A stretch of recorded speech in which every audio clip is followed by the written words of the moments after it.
Hey everyone, we need to talk about the Days of Our Lives spoilers for the week of August 31 to September 4, because things are getting incredibly messy in Salem. Let's dive right into this chaos. So first of all, we have to talk about Stephanie Johnson. What on earth is Stephanie doing? Seriously, what were the writers thinking with this downward spiral? A few episodes ago, we saw her completely losing her grip, and now she is officially staying at Theo Carver's place. Yes, Theo. And let's be real, Alex is absolutely furious about this. I mean, who can blame him? Alex relied on Bonnie to babysit little Kelsey just so he could go and try to fix his marriage. And what does he find? His wife is shacked up with a grieving Theo. Stephanie is going to deeply regret leaning on Theo while Alex is this mad. It just looks so bad. And honestly, it makes you wonder if something scandalous actually happened behind closed doors between her and Theo. I know they are both distraught, but come on. This is a soap. Distraught people make terrible, passionate mistakes all the time. But the timing of this could not possibly be worse. Joy Wesley is about to face a major surgery. We all know Joy got that terrifying medical prognosis recently, which looks a lot like leukemia, given her family history. She is fighting for her life. And if Stephanie keeps acting like a jealous, paranoid teenager, it is only going to make things a million times harder for Alex.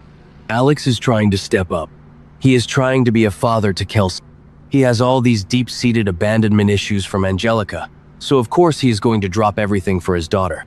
Stephanie should be supporting him, not running off to play house with Theo. I used to root for Alex and Stephanie, but maybe I'm being too harsh? No, actually, I'm not. She's being ridiculous and Alex deserves better right now. And then we have Abe. Poor Abe Carver. My heart just breaks for him. He just had to say a final, heartbreaking goodbye to Lexi in the DiMera tunnels, and now he is forced to pick up the pieces of his shattered life all over again. The grief is just suffocating. I am sure Paulina will be right there to comfort him, but you guys, it is going to be so incredibly awkward. Remember how abruptly their marriage ended when Paulina stepped aside so Abe could be with Lexi? You don't just bounce back from that. Paulina gave him up out of love, but now she is trying to slide back into that supportive wife role while Abe is mourning his epic love. It's a mess. A beautiful, tragic mess. But there is a tiny glimmer of hope for Abe and Paulina, and it comes in the form of Chanel and Johnny's newborn baby girl.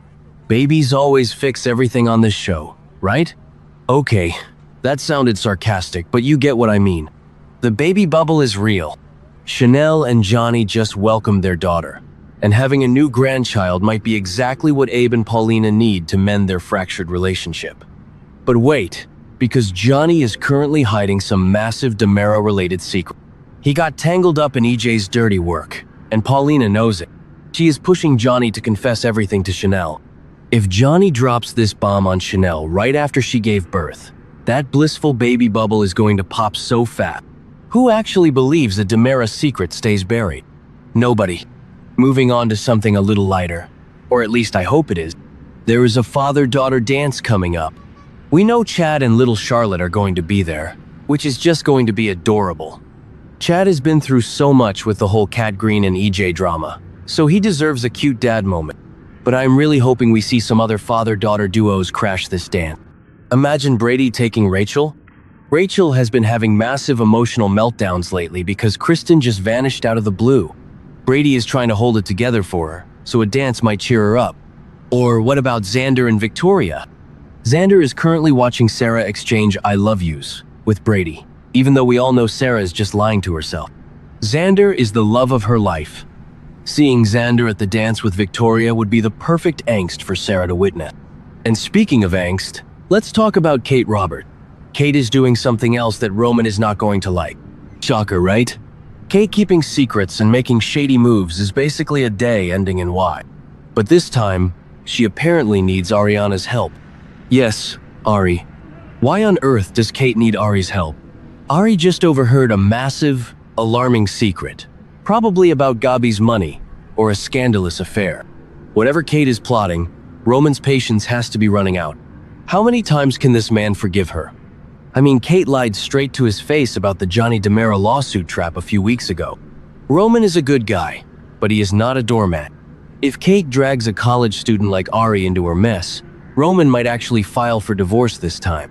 Meanwhile, Leo Stark is actually doing some real work for one. He is investigating the fake Gabi Chic designer bags for Gabi.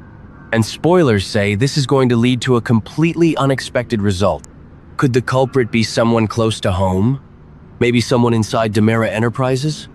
Leo always manages to stumble into the biggest messes, so I am fully expecting him to uncover a massive corporate conspiracy.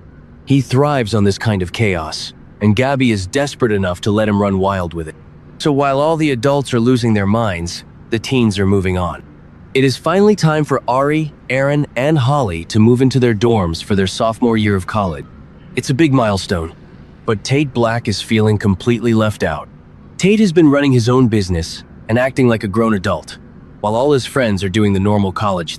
It's isolating. Tate and Holly have been through so much trauma with the Sophia Choi tragedy, and now they are entering this weird phase where their lives are going in different directions. I honestly don't know if they are going to survive this transition. High school sweethearts rarely make it through the dorm years, especially in Salem. And then there is Philip. Oh, Philip. He is actually going through with this insane Monte Carlo plan. He wants to take $5 million of Gabi's money and gamble it in a high-stakes poker game to win $200 million and save Titan. What could possibly go wrong? Everything. Everything could go wrong. The real question is, will Gabi go with him as his good luck charm? Gabi loves power, and she loves a risk, but tying herself to Philip's delusional gambling scheme might be the dumbest thing she has ever done. But knowing Gabi, she probably thinks she can control the outcome. And Philip is so desperate to prove himself to Kate and the rest of the Kiriakis family that he is willing to risk it all. Finally, let's wrap up with some romance and a huge casting spoiler. Javi and Leo are officially reuniting. Javi finally realized that Leo is the one he truly loves, and he is breaking up with Gus for good. Gus never stood a chance, let's be real. Javi and Leo have this undeniable, toxic but magnetic pull, so expect some fireworks there. But the biggest news? The week of September 9, which is the week after this one, Sydney DiMera is officially returning to Salem. Yes, played by Evelyn Stephenson. Sydney has been off-screen in Europe with Sammy for years.